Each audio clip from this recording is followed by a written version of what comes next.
I'm Ben Ryman, and this is Behavior Speak.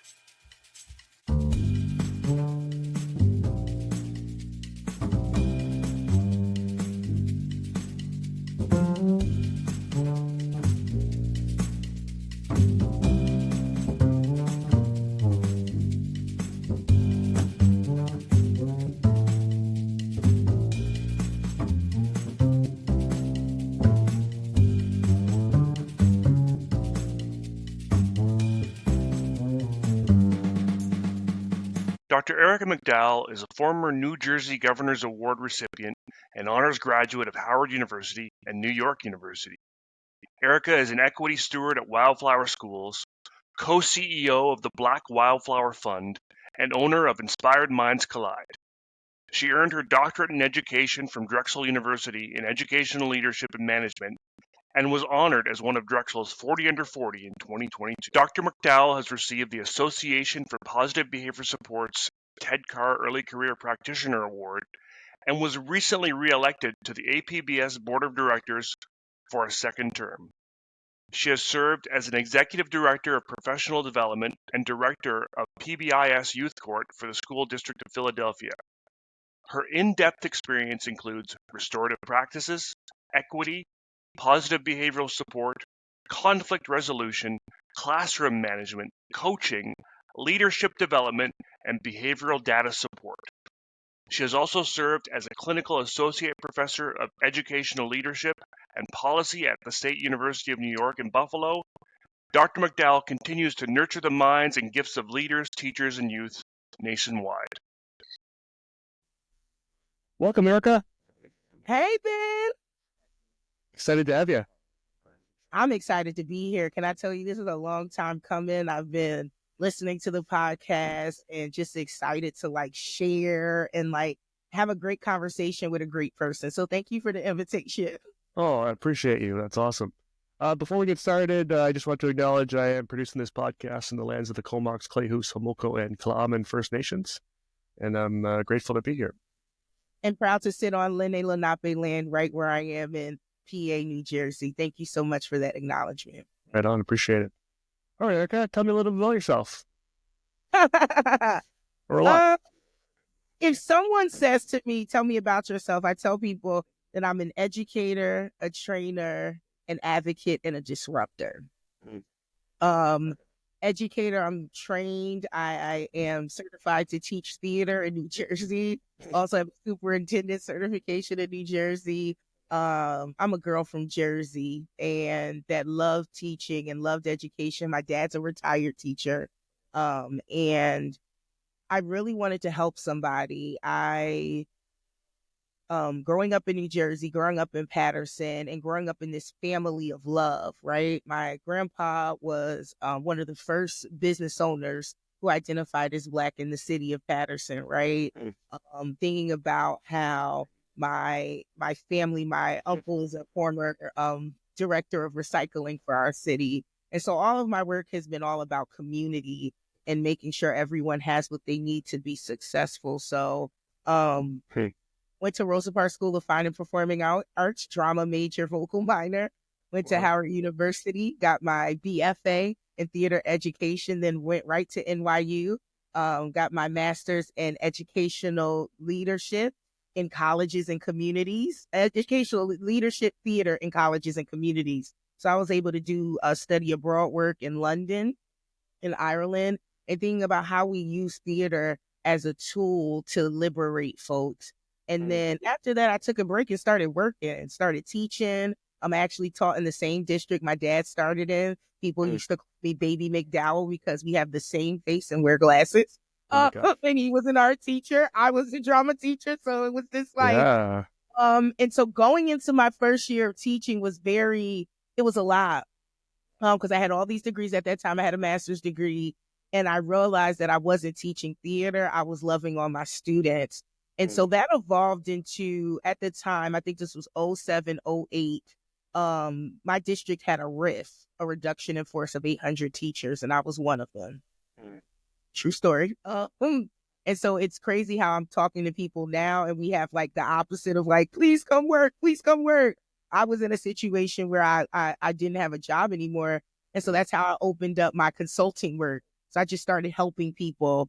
And someone heard about my work in Philly, and I came and I interviewed, and I became an aspiring assistant principal and then an actual assistant principal in Philly. And then made a decision to go like, how can I, and I teach this about the balcony and the dance floor. How can I make more impact on the balcony? Because I was in the dance floor so heavy. So I then moved to the School District of Philadelphia, where I became a PBIS, positive behavioral coach, working with, at the time, I had a caseload of 4. And then I evolved in the job, and I was the director. And technically it was positive behavioral systems and supports, because I was managing our youth court programming and our implementation of 80 schools. And we have over 200 in Philadelphia doing that work. And then right after that, it's a funny story. I'm working, I'm just a worker, right? And I see my boss like following me, and I'm like, oh, and I have trauma, okay? Get reduction in force in your life. It'll be like, well, what's going on?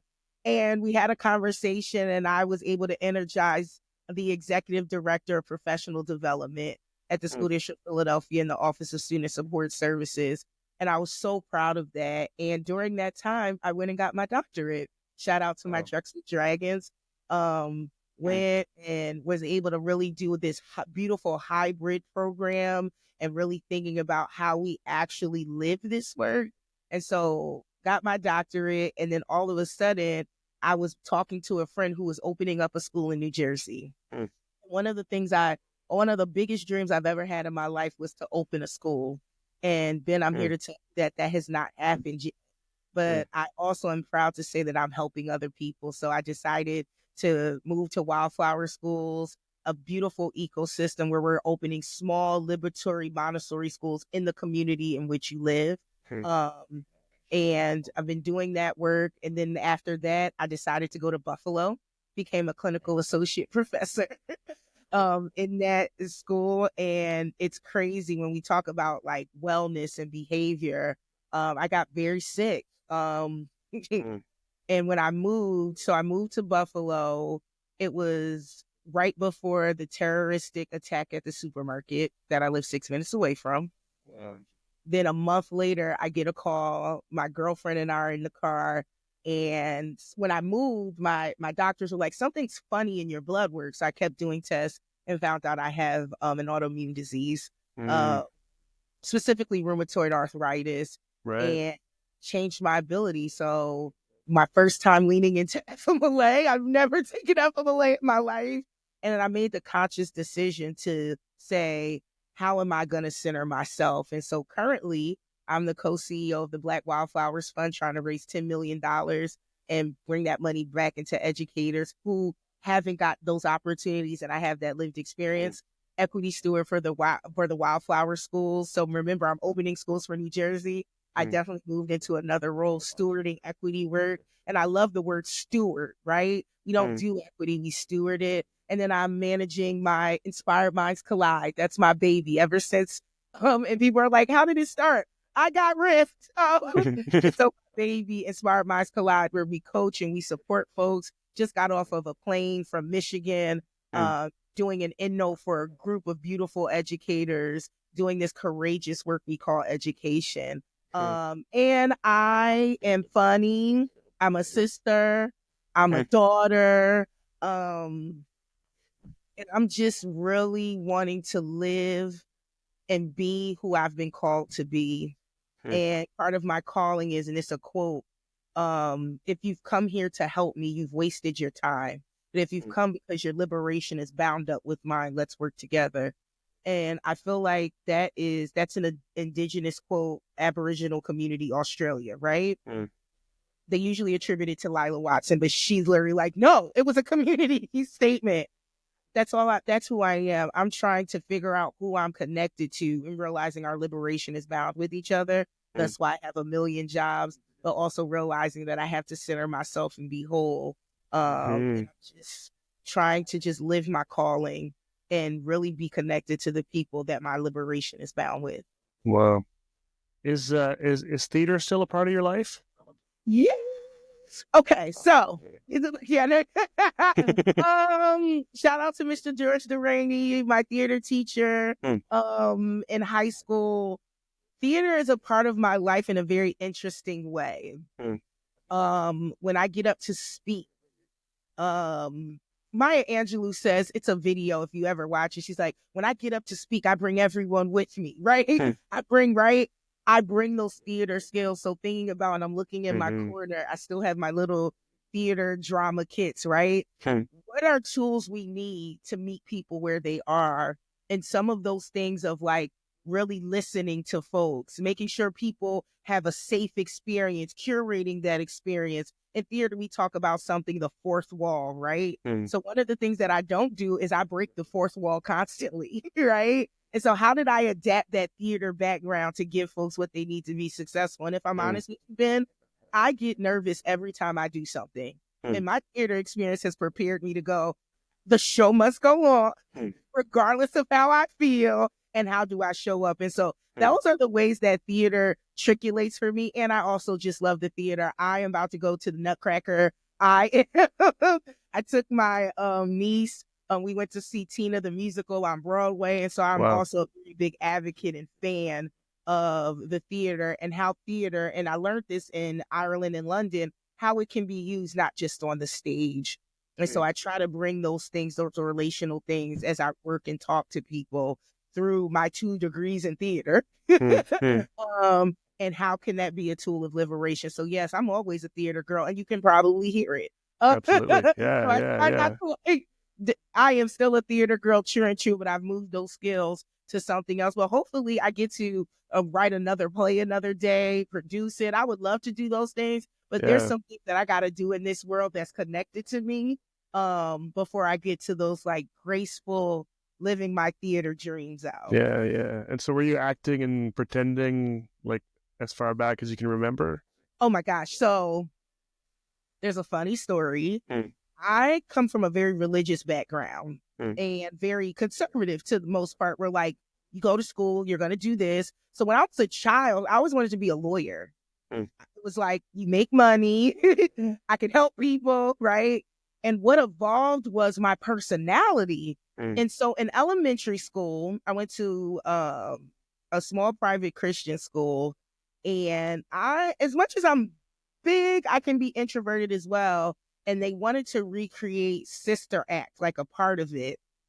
And I had to become a nun. And they put me a part of this show. And to see the light that turned on in me, I was able to show up and speak.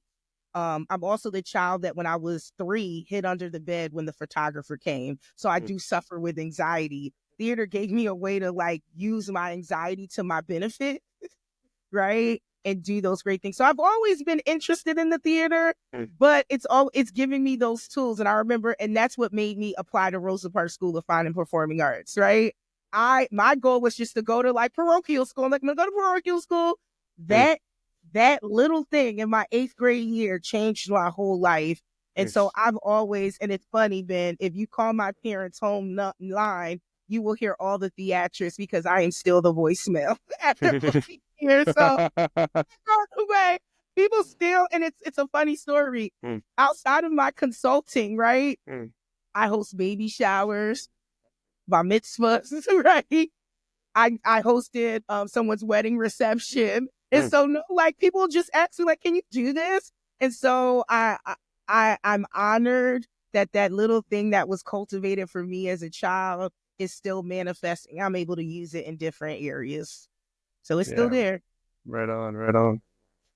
So I think I found you through a few different folks. One was through Dr. Holland Sims. Hey, Dr. Nicole, that's my mentor sister. I love you. She's incredible. And I also kind of connected with you through this work you're doing in Montessori, in the area of Montessori. And I know so little about sort of the Montessori space, even what Montessori even means. And I'm wondering if you could, maybe before we kind of get into the Wildflower Fund and the Wildflower program that you're working in, you could tell us just a little bit about what Montessori even is. Absolutely. So let me take it back. So Montessori, the name actually comes from Dr. Maria Montessori. And she's from Italy. And if you really do research about the Montessori method, and she was in Italy, and literally she was working in a place where like children were written off. And she took that as an opportunity to and one thing we do in Montessori is follow the child, right? And how do we follow the child and create these atmospheres where they can learn? So a lot of times in Montessori, you'll see age blending, right? So you have 3 to 6, right? 7 to 9, right? And so how do we learn together in that? And also, what materials are we using? And so how do we set up a classroom where students can figure out and pace themselves on how they learn? And the teacher is actually a guide. If you talk to Montessorians, they're like, oh, I'm a guide. And they're sitting in this room. And if you look at, and I'm a traditionally trained teacher, right? So I'm used to, here, I'm going to do this, I'm going to do this. They have big work blocks where they're just in the classroom and the teacher's walking around, right? I was sitting in a school, and this was an infant toddler in primary program, and I just sat down to observe. Can I tell you, one of the students, and this was just what they were doing, brought me a cup of tea. The student couldn't have been more than 2.5. 2.5. And it wasn't like, get Dr. E.T. I just sat there and I was a part of their community, and that's what they were doing, right? Think up their space. And so one of the things that hurt me so much, Ben, is that you see the question you asked me, I really didn't have any content knowledge until I moved into the work that I did for Wildflower, realizing that there is no Montessori school opened in Paterson, New Jersey. Why this beautiful thing where we are following the child and we're giving, and can I push us? If you look at a lot of the folks who have a lot of money in this country, all of them are Montessorians. They're either Montessorians or they send their children there because they know this pedagogy is liberatory, right? But here's my concern. If it's that liberatory, why traditionally it's only for people who can afford it, $40,000 to $50,000 a year, right? Most of the people, and this is how I got into Black Wildflowers Fund, right? I'm working at Wildflower Schools, and we want to build these equitable, community-embedded schools. And the people of color, specifically the Black people, only 5% of us at the time were trained. Right? And I'm sitting here talking to you as a 6-figure debt holder for her student loans. So you're telling me Montessori is this liberatory work. We don't have enough people certified. And so I'm trying to help people open schools. And can I tell you what the biggest issue was? Capital for themselves, for others. And if I'm going to open up a school where the socioeconomics do not match the general population of Montessori schools, that school is destined to fail. So part of my work at Wildflower is to build sustainability for all teachers, regardless of how they look like, right? But then think about at Black Wildflowers Fund, what is that extra assistance needed to make sure your school is accessible, to make sure people can go there? And so I love the Montessori method. And it was a quote that I just did a whole refresher. We have a year. It's almost like a family reunion for Wildflower. And I read this quote and I'm going to read it to you. And it's so powerful. And I think it sums up the Montessori experience. In these times, more than ever before, our hope is that education will offer an aid to better the condition of the world. And that's Dr. Maria Montessori. And so how do we use the Montessori method and pedagogy in order to give our learners and what we need to be successful? Another thing about the Montessori method that I learned at Wildflower, there's Montessori for adults. And I think sometimes when we do education to learners, right? Instead of saying, if you notice, I am not trained, but I'm a Montessorian. I'm taking a step back. I'm observing, right? I'm looking at those things. And so it also builds capacity in adults, even where I work, right? We're looking things through a lens of like, how do we follow the work? How do we give students what they need? How can they be on their own journey in their learning? Because they're the person who's experiencing that learning, right? And then how do we bring that all together? So that's a little bit about Montessori and a little bit why I did a whole shift to go, wait, we can't open these schools in these communities without giving folks what they need to be successful. And that includes capital, that includes support, and that's ensuring the folks that need to go to that school can go to that school. Yeah. How'd you find Montessori in the first place? Glad you asked. Shout out to Dr. Deja Jones. Shout out to Honey Pot Montessori in New Jersey. So that's one of the schools we opened. Dr. Deja and I were just colleagues and friends. I'm working at a school district of Philadelphia. People started to see I got my doctorate, all of these things. And if you know me personally, I'm all about entrepreneurship and making sure people have what they need to be successful, right? And so her and I were talking. She's like, "Oh, I was introduced to Wildflower, and I'm trying to open up a school. They're actually looking for somebody to help with New Jersey." Hey, I don't have a background in Montessori. I don't. And can I tell you what happened? She connected me, and I'll say this, Seth Kanvar, that is our founder. And if you go look at his TED Talk, he literally went to Massachusetts with his wife. She was like, find a school. He went to look for it, and he's like, the school doesn't exist. And that's kind of the start of how we opened our first Wildflower School. And now we have over 7, right? Wow. And so I just started having conversations with him, with Matt Kramer, with all of these people, Maya Blankenship, who's my co-CEO now because she's still energizing DC. And it was such a different experience of, it came to a point where like, these are great conversations. Do you want me to work here? Like, it was just conversations because I heard and I wanted to know. I had a job. I was very happy at my job in Philadelphia. And to learn more about the organization, we're a teal organization. And so what does that mean? Usually orange is hierarchy, right? If you notice, I didn't say Matt's title. I didn't say Sep's title. I just said their names because we're all partners. I don't work for anybody there. And neither did the teachers who were opening the schools. I was like, wait, what? No, we have an advice process. I give you advice. It's up to you to take it. And we have a school startup journey. That caught me. And then even in the joining their organization, they just wanted me to be well. What do you need? What do you want? Right. And so honestly, it was a leap of faith that January. I'll never forget it. January 2021, where I quit my whole job and had 4 going away parties. And I walked into a virtual remote position trying to open schools in New Jersey because it touched a heartstring for me. And one thing about me, as much as I tracture in Philly, I love Philly. Philly's a second home to me. I'm also from New Jersey through and through. And before I was anything, I was a student in New Jersey. And so how do we dismantle again? Remember, I'm a disruptor.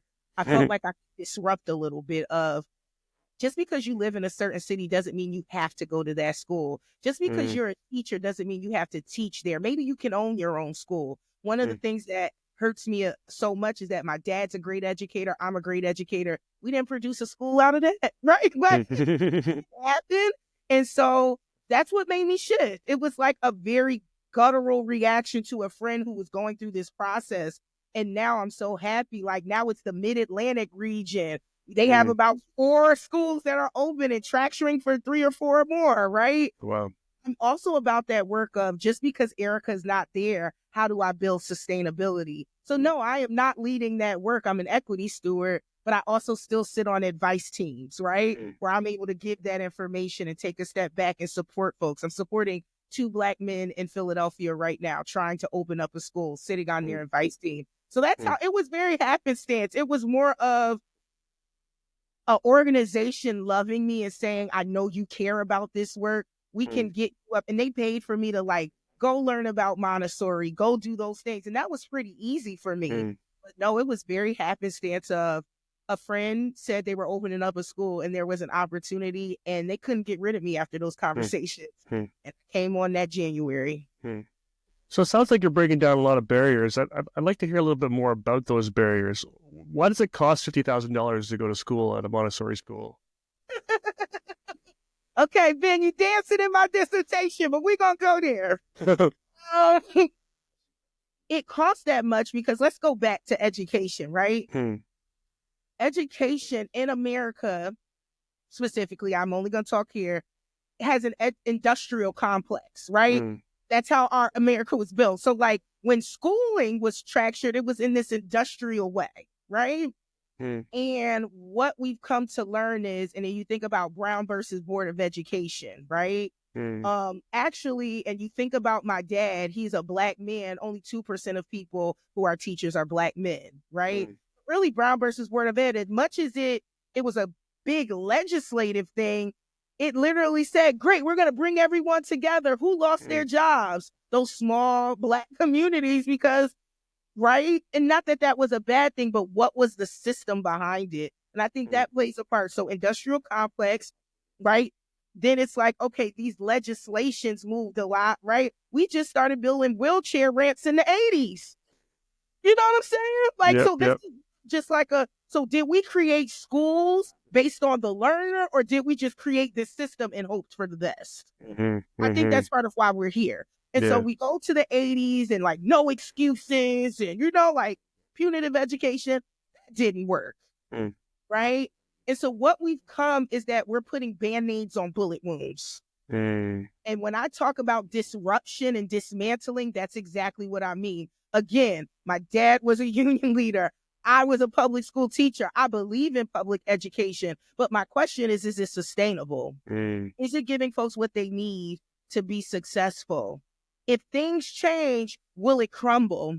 And so I think for me, what I want to do is also, and let's talk about redlining. So at the same time in U.S. history, folks could not buy houses in certain areas just based on their identity, right? And so you're creating little microcosms of schools. And let's talk about taxes. Depending on the taxes that you make, it depends on how much they allocate per pupil, right? And so one of the things I want to dismantle is how do we center that community and say, what does this community need? What should this school look like? How are we going to pay for it? So when I talk to teacher leaders, I'm like, what are we leveraging in funds? Are we fundraising, right? How are we partnering with I just left Puerto Rico, right? There's a school and then it's connected right across between the playground is a home where people live and displaced, right? And the beautiful part of that school is that not only they're feeding that community, but they also collaborate with those. So that's what I talk to teachers about. Instead of schools just going, hey, you need a school, here's the zip code, looks like this, how many kids are going to show up, saying, what does this community need? What don't they have access to? That's why I love Dr. Asia. Her school is half of the time they're outside and half of the time they're inside because there's nature-based. In New Jersey. And can I push you? Guess what New Jersey's state name is? The Garden State. I ain't seen a garden. Not where you live in New Jersey. Right? And so I think we have to look at how do we collaborate, one, with LEAs, local education agencies, to say, this is the history of education. Let's look at the data and see what we're doing. How is it benefiting? And then how do we co-create these new opportunities for folks that have sustainable education opportunities in their world? Because can I be honest with you? If I had that, so you have to look at my education. My parents paid for private education till I was in the 8th grade. I went to public high school, and now I'm swarmed with debt from all of my degrees. And so one of the things that I hit as a co-CEO of Black Wildflowers Fund is you should not have a bill to go to school. So part of our biggest credentialing grant is I pay your training center directly. Go show up and get the training. That's an easy thing we can fix. If you're telling me only 5% are trained, that means I need to move capital to get them trained, right? Another thing that we do at Black Wildflowers Fund is called School Startup. I don't think people understand how much, and it's dancing, 250, 300,000, just that amount of money you need to open up a school. Wow. How do we really get in front of people? And I don't fundraise, I'm a heart raiser. How do I heart raise that?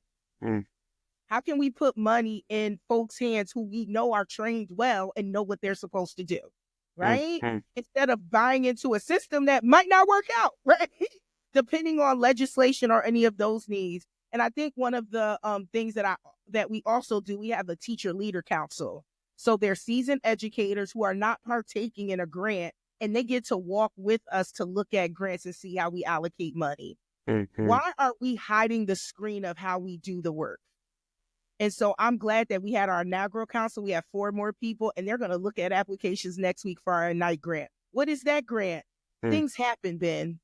I want to be able to give you up to $10,000 to address that thing, right? Our folks in Puerto Rico invested, their budget didn't really see, like they wanted to do this beautiful professional development. They were able to get an Ignite grant to do that, not out of their operating. And so I think sometimes as educators, we kind of feed the system that's not working for us. And instead of taking a step back and saying, what do these talented educators need who have a dream where they live to open up a school, and how do we dismantle those systems of oppression, particularly capital, to do that? Because can I be honest, in my lived experience, I can't do it. I'm literally, I hope no one catches my personal information. It has been so difficult for me to buy property. Why? My debt to income ratio sucks, Ben. And most of it is education. I pay down my credit cards, right? So how do I create a new generation of folks who don't have to worry like I do to eat and also give to their local school community? So that's where I am with the work. Like, and I hope I answered your question. Oh, absolutely. So you provide funding for teacher training. You provide funding to help folks build these schools. How do we help the folks to attend those schools? You help the folks that are creating them. I think sometimes, I'll tell you this funny story. I have a girlfriend, I will not name her, and this is how much the systems don't talk to each other. She had a baby, and the baby, she was 5, she was about to enter, and she literally called me and was like, I haven't gotten anything about where my child's going to school next year. So did you go to the local school and tell them that your child exists? Right? All those things, right? Yeah. Right now, that same child is moving into high school, and I'm teaching my friend how to manage their school district to figure out where she's going to go to a high school. Where is it a local catchment or a magnet school? And what is that process, right? I think that when we get down to educators, I think about my daddy, right? If he had the opportunity to have capital and build a school, there's not a necessary issue of enrollment if the price is right, particularly if it's free. And so when people are like, how do you get it? No. If parents literally had an opportunity, and I'm not a birther, but I do have a stepson because you don't divorce kids, right? If I had an opportunity to ask my son, what do you want to do in life? I want to do this, this, this, this. And then there's so many options in my community to make sure you get what you need, right? So I think when we talk about enrollment, the kids are here, particularly in those communities where like they don't have a lot of options. All you got to do is go to the school down the street. That's the only school option you have, right? What about if there were an opportunity for educators to hone that, right? And then the enrollment will come. Can I be honest with you? A lot of my schools have a wait list, right? And we a wait list. I'm like, I want to get you in. I want to get you in. So I don't think it's an enrollment issue. I think it's more of an opportunity issue. If I just have to send my child down the street to school number X, then, but if we had an opportunity, I think that, and we literally, and one thing I will say is about Wildflower, and I've been a teacher, I've been an administrator, we call our teachers teacher leaders. If you see the design of a Wildflower school, really it can run on 2 teachers and they both play roles administratively and in the classroom. Do you understand as a parent when you go into a school and say, hi, we're the 2 people working here. We run all the administrative and we also are the guides in the room. I don't know if you're going to have a struggle with getting people to come. The struggle is, can I pay for it? And I tell people all the time, I am graceful enough that my parents had the finances to send me to private school. Everybody don't have that. That's what I'm trying to tackle. And so I want to say, like, enrollment, I'm not worried about that. We're going to get people. How do we get the capital to say, hey, family, we have this opportunity and we have a way for you to pay for it. We have negotiated with this. We have a voucher. We're looking at universal funds, right? Doing those things. The enrollment will be there. And that's what I think we've seen in our work of, like, when you build it and you center folks, not only they will come, they will be a part of the liberation. So no, I for me, it's more of how do we get more of these schools open so folks have the opportunity to enroll. Nice. They're not enrolling because they can't afford it. That's yeah. right. And I think for me, there's a system of oppression of if Dr. Maria went in Italy and literally structured her whole work around the marginalized, and now most of our schools only touch the people that can afford it. That's a manifestation of a capitalistic society. Yeah. And so since I know I'm in that, how do I raise the capital to make sure that children that look like me and come from cities that I come from, and even children, I tell people all the time, I love our Colorado hub. They're like my, hey, Colorado, like, even in those communities, like it looks different from the communities that I serve in New Jersey, right? And how do we co-create these schools so parents feel really good about sending their child there? Not just about the money, but about their safety. Dr. Dina Simmons says, a child should be able to learn in the safety of one's own skin. And so, no, I don't know. It's not enrollment. It's more of where's the opportunity so people can actually enroll their child and not go into debt to do it. Yeah. So schools with 2 teachers running, how big are these schools? How many kids are attending? They're micro schools. I think so. They're usually 20, 23. But can I tell you, those teacher leaders make that decision. And we also work with people of, you know how in regular education, I remember my first year teaching, my kindergarten class had 32 children by myself. No, right? And so if I'm a teacher leader opening up this school, I can easily, one of our schools, shout out to Dr. Angelina Howley Doylan and Conan, they have Astor open in Massachusetts, right? They have a team of 4 now. It started out with just them. Right? And they were able to build on their school as the community needs represented itself. So we have schools who'll start out with just 12, right? And we plan for that. Like, do we have enough capital for you to really just get good with these 12? And then we rise to 24. And then we have schools, I'm thinking about the Dahlia School, right? They first opened as Dahlia Elementary, right? They have now Dahlia Primary, Dahlia Elementary, right, in San Francisco. Shout out to Lindsay Barnes, right? We're also able to keep it small and keep it community embedded and grow as the needs of the community, right? So we're not getting into a place of we just built this whole thing wishing for the best. We're going to slowly do this and make sure it's sustainable. And so I think that's one of the biggest levers we have is that we keep it small. And we also give one of our biggest core values is autonomy. You know, one of the things that I didn't like as a teacher, I went and got these degrees. And when I need help, I need it. But it was more like you would come in for 20 minutes and then tell me what to do. What's beautiful about the 2 teacher leader model is that, hey, I might be administratively higher here. Like, I know some people who do not want to pay no bills, right? I have a teacher who's like, I just want to be in the classroom. So you can meet with that person and say, hey, I need to lean in. I need to lean out. Do they not hire additional staff? Yes, we have assistants, right? We give folks what they need, but that hierarchy is not there. And so do you know where that trickles down to? Better decisions for the learner. Because I don't have to think about, well, the superintendent said, no, I own this. Schools have boards. All of the boards that Wildflower schools have at least another teacher leader who did it before. Right? We also imagine of when people come to us and open up a school, I don't say, you have to open up an independent school where you are. Tell me what you want to do. We open charters. We open independent, right?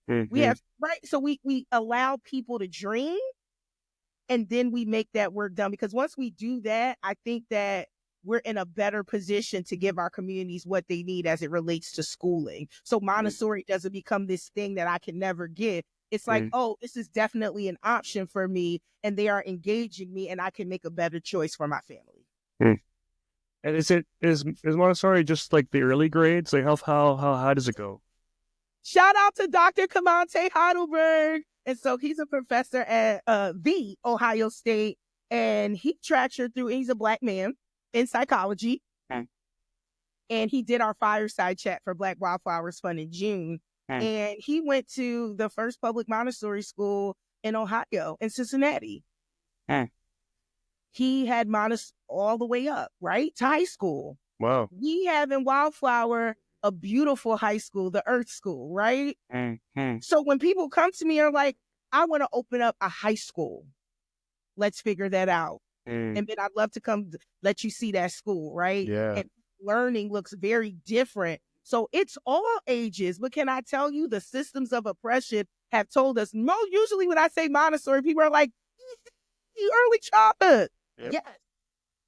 But we all the way up to high school. So how do we dismantle that system of oppression that makes us think we can't have no high school? And I love what Cincinnati did and said, okay, how do we make this accessible for folks? Public. Right? And so, yes, all the way to high school. And I think that when I start to talk to people, I can imagine and he is the first PhD Black man from the University of Cincinnati. He had a Montessori, right? And so, see that?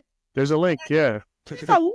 And if you let me help you see it, because there are so many children who might have a different trajectory if they had the opportunity to be in a Montessori environment with a Montessori guide. And so I'm trying to dismantle that. And also, can I be honest? Promote folks to go get trained in that. I'm proud to pay for somebody to get trained. Shout out, our applications open in January. You wanna get trained in high school? Adolescence, that's what we call it.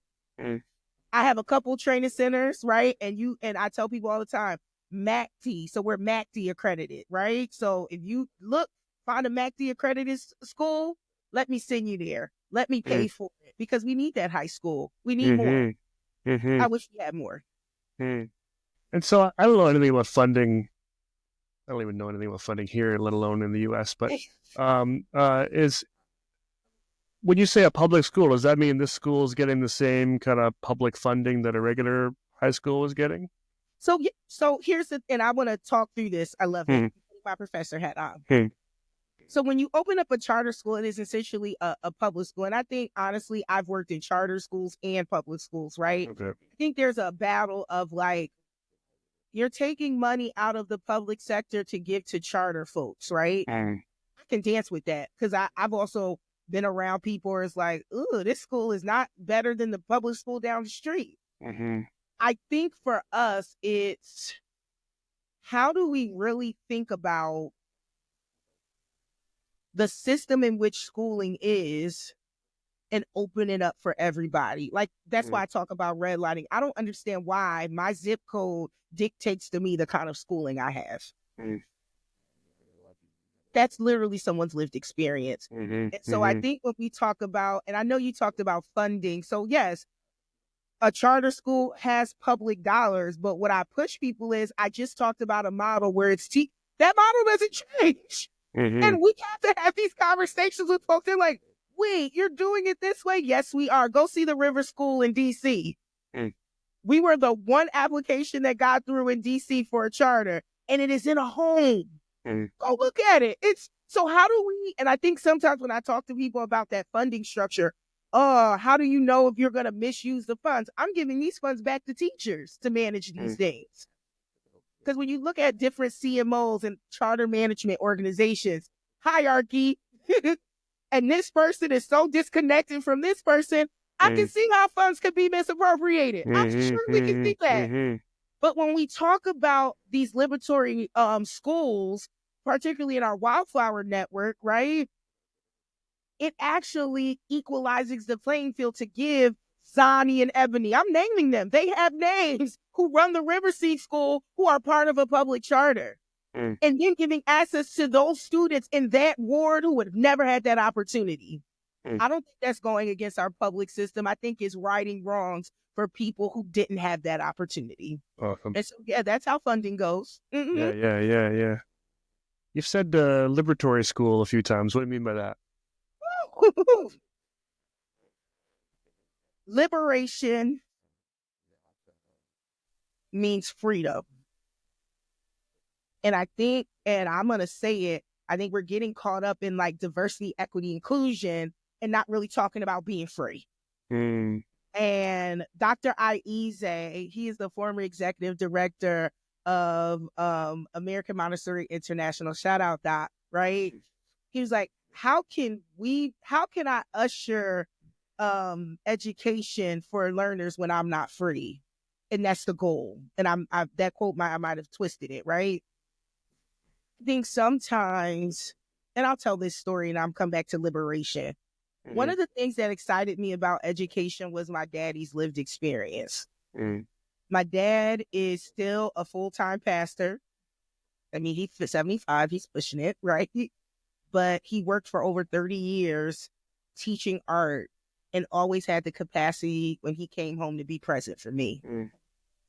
My dad used to stay late at work. He would like tell my mom, like, pick me up. He would get all his work done. And I felt like being a teacher was so freeing to be like whole, because my dad was able to like leverage being a pastor. My dad was Santa Claus in our city once. I'll never forget it, right? Like right? He was able to do those things to help his community, but also had a job that actually mirrored our lives as kids, right? Schooling has not become that anymore. If you talk to a lot of teachers right now, they depressed, they stressed, and COVID didn't help at all. And I think sometimes we were responding to COVID, but not responding to the effects COVID had on us. Right? And so I think when we talk about liberation and being free, that means that the teacher's free to teach what they think is best because they went to get training to do it. It is also looking at the child, right? And saying, okay, what does this child need? And how do we curate an experience for this child? And not just because they got an individualized education plan, IEP, for everybody on the line. Shouldn't everybody have an individualized education plan? Yeah. Let's dance. That's true freedom. And so how do I link with other people to say, you know the issues that you went through as a child learning. You also know the lived experience as you being an educator. What do you know so you can dismantle it in this school so that generational effect doesn't happen again? That students actually say, I went to school and I was able to dream. I was able to figure out what I wanted to do. That's not happening now. Partially because we're pushing teachers on. That's the one thing about Montessori. You're like, you don't test. You want to go back to why we even got tested? If we actually trusted our educators and said, this is what children need to know, or maybe what we need to aspire to, and giving those educators what they need to be free in their roles, imagine how many children would be learning at a different level. And so that's when I talk about freedom, is the freedom to stand up and be Dr. E, who ate a whole plate of oxtails, rice and peas and cabbage when I was teaching my 3-hour coursework for my graduate students. That's me being free. Being free of my students before they got to me was very nervous. They were working professionals, right? And so they're trying to get their master's and doctoral level students. And I felt something in the room. And I made my office a center where it was a safe space. Go pump, go cry, go do all of these things. That's free. So when they get into my classroom, I might have lost 5 or 10 minutes on them getting something to eat, pumping and not feeling gorged. Let's do it. It's saying, like, how can we be free? And I'm proud of all. Shout out to my grad students. Some of them are doctors already. Shout out to my doctors, right? They're able to now go into systems because of the experience they had as a learner and saying, I don't have to do it the way you did it. I'm going to do it in the way where everybody who I touch in this ecosystem can live freely and be connected to themselves and get what they need to be successful. And so that's what I mean, liberation. How can we all get free to do the things that we've been called to do without the constraints of policy, funding, and a whole host of other things, including health and wellness? Wow, cool. A lot of the work you do sort of outside of here is in kind of areas like PBIS and multi-tier systems of support and all that kind of thing. And I've had a few guests on talking about that, including Dr. Alan Sims. And I know a lot of that work is sort of centered around something I think you mentioned earlier, which sort of delineates sort of Montessori schools from regular schools. Just the whole traditional school model is kind of messed up and really, it hasn't been made to really, center learning for everybody. And so MTSS, I think, and PBIS is kind of, I think, one way that we can sort of, adapt the traditional learning system so everyone can learn and everyone can, benefit from it. Does the Montessori essentially, the way the model works, and especially if you're able to get someone that's able to go all the way from K all the way to high school, sort of negate the need for those kinds of things, or is that stuff already embedded? And I'm going to try to answer this. I think when we do good education, it has tenets of multi-tiered systems of support in PBIS. And I think there are Montessori schools who do implement PBIS and MTSS, right? Particularly if you're leaning into, and I tell people all the time, I lead with my goddaughter and her diagnoses of autism. She is 3, right? And I think about, if we don't think in a multi-tiered systems of support, my goddaughter is not going to get what she needs to be successful because of just the mere fact of her diagnoses, she has to lean into different levels of intervention and support. And so let me bring it to you, because when I first, if you go to the school in Philadelphia, people sometimes do not know my name. They know me as the PBIS lady. It's the story, like the PBIS lady, right?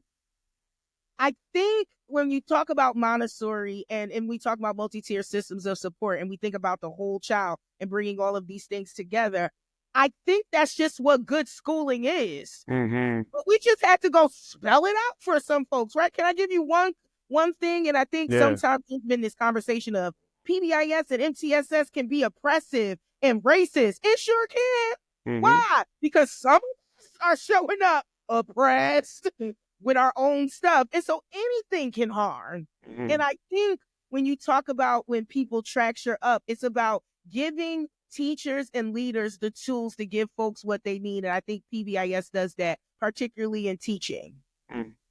I think sometimes everybody gets caught up on the token economy, but shout out to my folks who live with nothing. Our children have been working with nothing forever, right? And so I think sometimes we focus on the token economy, which is not a critical part of the framework. And let me push you. It's a framework. You need to frame it for your community. And if a token economy is not yours, that shouldn't be a part of your PBIS system. But I also want to ask you, how are we encouraging external and intrinsic behavior? Right? And so I think when we start teaching, like, so for instance, I grew up in a very religious household, right? Certain things, right? But take my colleague who grew up very free-willed, right? And then we go into this school setting. Come on, dance with me, Ben. School, yay! There's a moment as a school community, we got a level set on what we do here. Because you coming with a whole bunch of stuff, I'm coming with a whole bunch of stuff. And I think MTS and PBIS level sets us in, this is how we do schooling here. Let me call you in so we can co-create these expectations and these norms together, right? So when we get in this school community, we're doing it respectfully, responsibly. And can I be honest, in Philly, we got core values of peaceful problem solver. Because people like them, right? And I think sometimes somebody's like, well, I don't like the norms and the expectations. Change them. But before you change them, go talk to the local store owners. One of the beautiful things we do when it comes to PBIS and MTSS is being community embedded. Probably it's not working because you don't have everybody at the table to do it. Right? And so I think that it's teaching different, and when we talk about cultural competence, right? Who's creating the lesson plans? All the teachers who don't live in this community? It's one lesson that I helped co-curate. And I'm going to dance with this with you, Ben, right? And I'm going to say this. Ben, you're good. What did that feel like? Positive?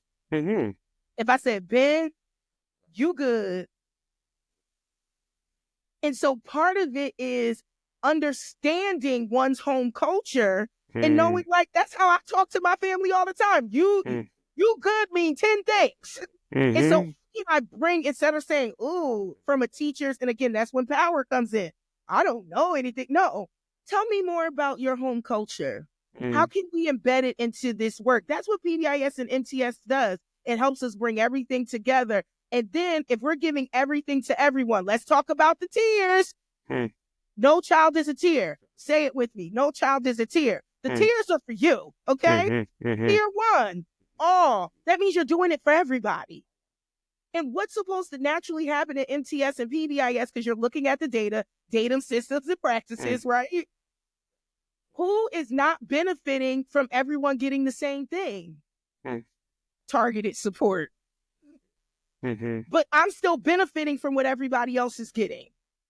We're in targeted support, small groups, whatever, some people call it check in, check out. And we start to notice they need a little bit more. And then we leverage those higher supports.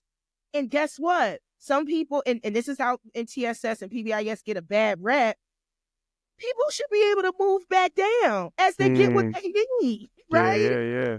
And part of NTSS and PBIS, the framework is for us to be held accountable to give our students what they need to be successful. That's why we got to look at data. That's why we got to interrogate our systems. And then we got to look at people who say, I'm doing PBIS, but when I go on an observation, I'm like, you're not positive at all. You taught a lesson, but you don't live it. And so I think those are the things about NTS and PBIS that I love. And when I hear naysayers talk about it, I actually go, who's using it? Ben, if you gave me a bicycle right now, I would do nothing with it except put it in a closet because I don't know how to ride a bike. Some of the issues I have with districts and leaders is not like, I'm not a good educator. It's just like we're mismatching tools. And I think NTSS and PBIS help us go, there's a whole bunch of tools we can use. We know the culture and linguistic makeup in the communities. How do we structure our school work that we already do to hold ourselves accountable? So if it doesn't go right or we need to improve it, we can look at the data, look at the systems and adapt, like you said earlier. But I think, honestly, it's a conversation of, and I love us, but all of us aren't really aligned on what things mean. Like the first thing I say to people is like, oh, you do PBIS and MTSS. What does that mean to you? And then I start to figure out, I remember somebody was like, yeah, you just get free stuff in PBIS. Okay. Well, can I explain to you what PBIS and MTSS means to me and what it looks like? Because sometimes it's just people being harmed by somebody who did it wrong. And let's acknowledge that. And so a lot of my work, a lot of people say, oh, Dr. E, you're the nice coach. I got a side too. I used to be called a pit bull with a skirt. I'll tell you how, right?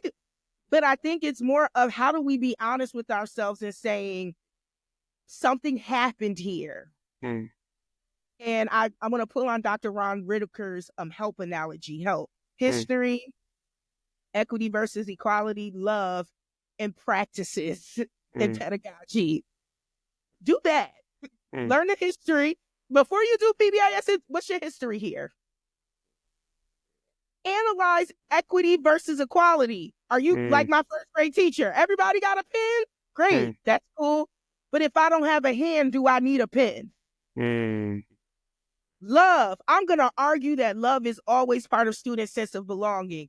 One of the beautiful things I was just saying to a colleague, I went to public school, right? And I loved my teachers. But again, I come from a very conservative background.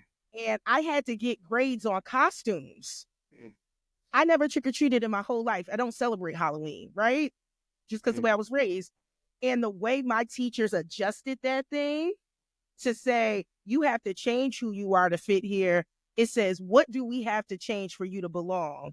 And so all across the way, teachers are doing these things that were very NTSS to PBIS, right? Hey, where do we sit here? What additional, people don't know, I had to go into a trailer in third grade because I had a bad stutter. Bad stutter. And imagine your daddy being a teacher. Your mama is the letter carrier for the city, right? And I'm stuttering. And it took a NTSS PBIS approach to say, what is the data saying about Erika? What systems do we have in play for her? And what practices do we need to manifest in order for her to be her best self? And so I love the question is what is PBIS and MTSS It is a framework for liberation so we can do schooling in the best way we can to center our learners. And that framework looks different in every situation. And if it doesn't look different, let's adapt it for your school community and look at that data.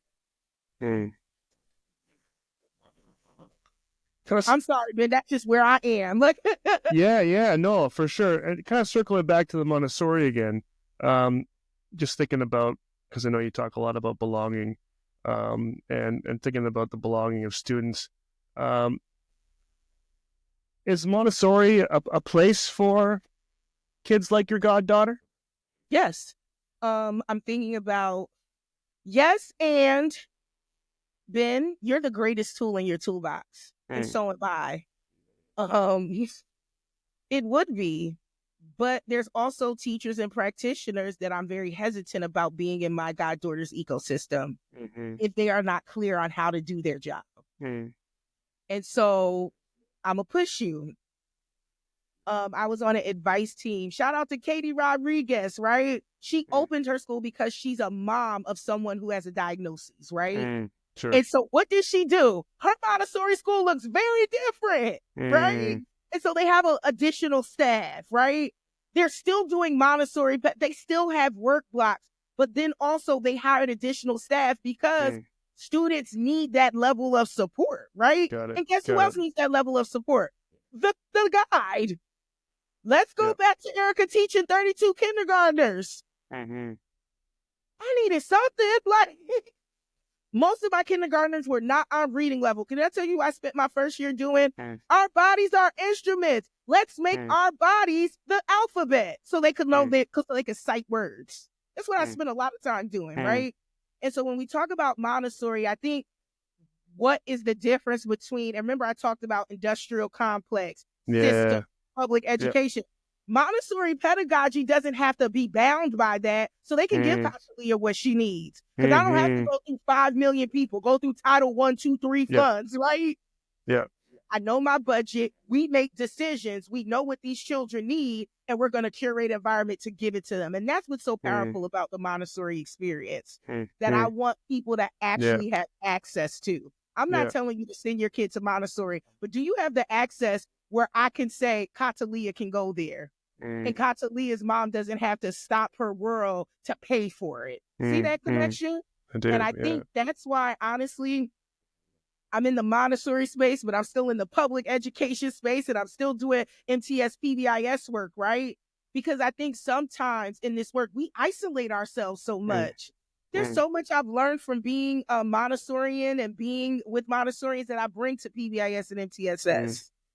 Right? Before we write a manual or before we create any actions, can we observe what's happening now?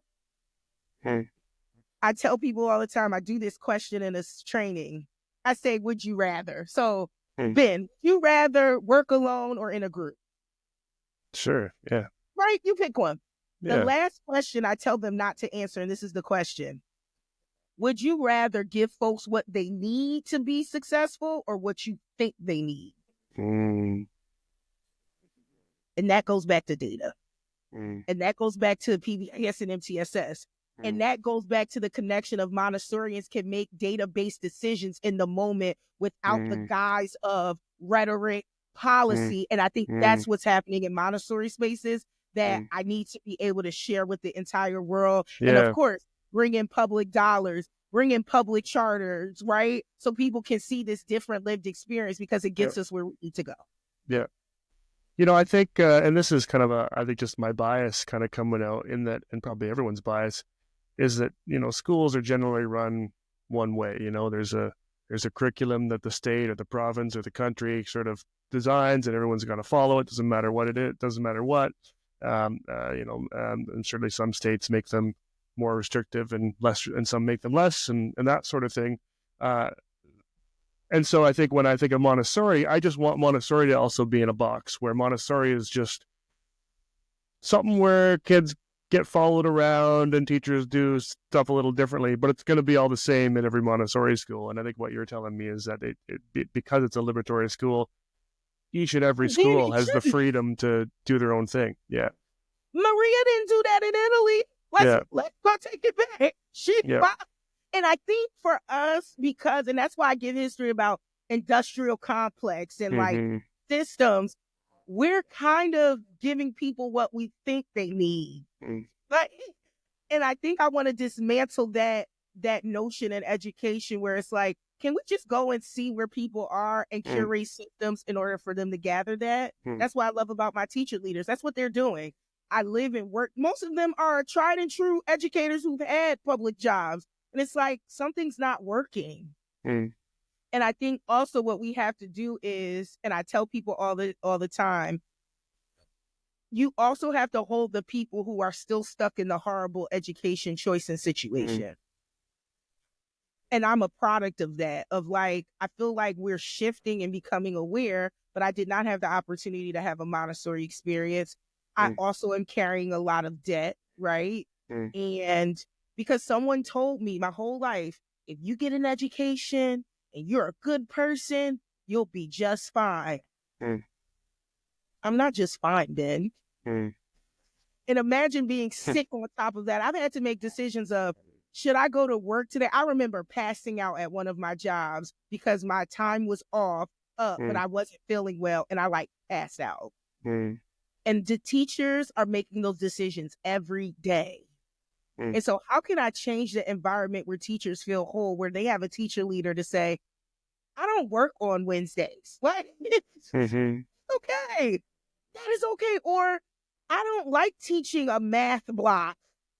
I actually would like to run our rent. And like, I think sometimes we make it more difficult because we're giving folks what they think they need. That's why I'm so excited to be in a field organization, because it's giving me a different perspective on really trusting the folks that you hire to do their job. And for the folks who are like, well, what if they're crappy people? That's why you have a framework to hold folks accountable and have that conversation. I'm not saying don't give people accountability. You know that it's a Netflix special that says, don't F with cats. Don't F with kids. That's me. Don't save my spot in the jail, because that's where I am. And so I don't want anybody to be harmed. But we also have to give the power and responsibility back to these educators and also give them what they need so they don't feel burnt out, so they can live like my dad lived and be a great parent and be a great community member. But can I tell you what's happening to a lot of our teachers? We don't have enough people. They're stressed out. They're not feeling well. They don't feel like they can take off, right? To heal themselves. And then you have teachers ready. Why do you think there's so many kids that don't want to be teachers? Look how we showing up. I talk to kids so much. I would never be a teacher. We didn't have that when I was growing up.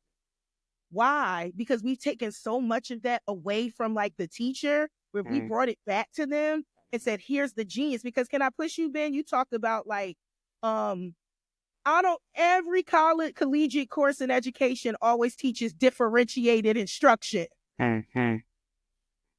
You probably wouldn't have to differentiate instruction if you differentiated the way you designed and built the school. So for me, you're asking me already as a teacher I got to do these tests, do this, and then differentiate it instead of saying, wait, how can I create this system where like I'm already moving towards what everybody needs, and then the data comes out better. I'm a talker, Ben, so just know like I'm having a good old time right now. Yeah, no, I'm loving it. A couple more questions. I want to finish off with just kind of talking about the Black Wildfires Fund and kind of how folks can help and that sort of thing. This episode is probably going to come out sometime in kind of early 2025, and without getting too deep into sort of the politics of the world, there's been a change in administration, and there's a lot of fear of some big changes to education, and as big as potentially no more Department of Education. It seems like and I have no idea what kind of impact that would have on sort of the world, but it seems like you're kind of setting things up so that maybe the hit won't be as hard. By having these sort of liberatory schools and sort of their own little boards and the micro schools and all these sorts of pieces together. Is that fair? And I imagine there's some conversations happening. Oh, Ben, I'm glad you asked. And, I think part of my history, because I come from this family, somebody's like, oh, you talk like a politician. I'm not trying to, but I'm going to go there. Mm-hmm. I am an ancestor of people who were slaves. Mm-hmm. And they taught themselves how to read. Mm. Okay, let's dance, right? They taught themselves how to read. Yeah. It was horrible conditions. I do not want that to happen again. And then I think about my daddy in the over 30 years he worked. You know how many times things have shifted? Mm. I'm from New Jersey. Things have shifted. Mm. I think what we all have to come true is, and I tell people all of this, is that if you ever see an email from me, I say with love. Mm. And I talk about my family history enough to say, like, there's some conversations that are hard for me and my family just based on how we show up. My daddy and mommy got 5 kids. One's a retired cop. One manages big things for cars. My sister is a manager at the mall. My other sister's a school social worker. And you got me, who no one can say what I do. Mm. Right? Mm. I think that I think sometimes Toni Morrison says something, and thank you. It's the function. This is actually what people want us to do, to be disconnected. Mm. And I think that, are you going to stop something because someone higher from you said that they're going to remove it, or are we going to keep doing the good, courageous work that education lends itself? So one, I'm going to say we've been doing this and we will be okay. Everybody figure it out. Like Beyonce says, look, get information. Get information. You have all the data you need from what we've been going through the past couple months. That. You not stopping me in my mission. Absolutely not. Right? And so with or without a Department of Education, I'm still opening up schools. I'm going to make sure that students who have needs different from mine get what they need to be successful. And where I have capacity and impact is where I'm going to thrive. And that means run for your local school board. Run for, I think sometimes we're like, I tell people all the time, no one needs salvation. And if you think that the Department of Education is your salvation, we're not doing, that's not what education is, right? And so I'm going to wait and see how people move and look at my ancestors who've lived through this before as educators and go, what is my why? How do I get there? And what do I need to adjust based on the current climate I'm living in?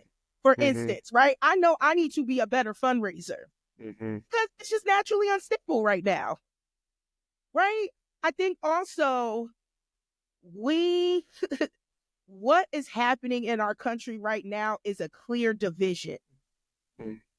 But we as human beings are not designed to be divided. We just aren't. That's why we all beefing right now, right?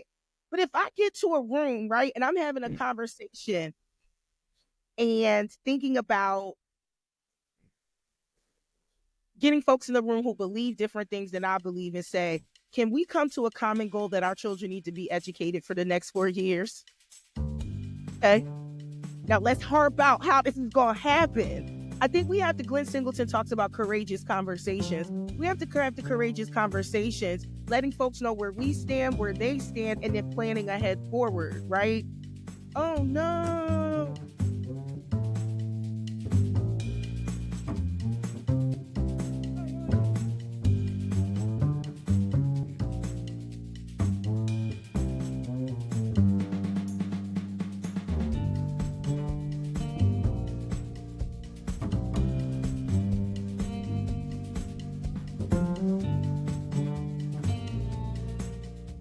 Well, that was just awesome. If you like this episode, I encourage you to check out episodes 114 with Dr. Nicole Holland Sims and episode 195 with Sharetta Clerkley.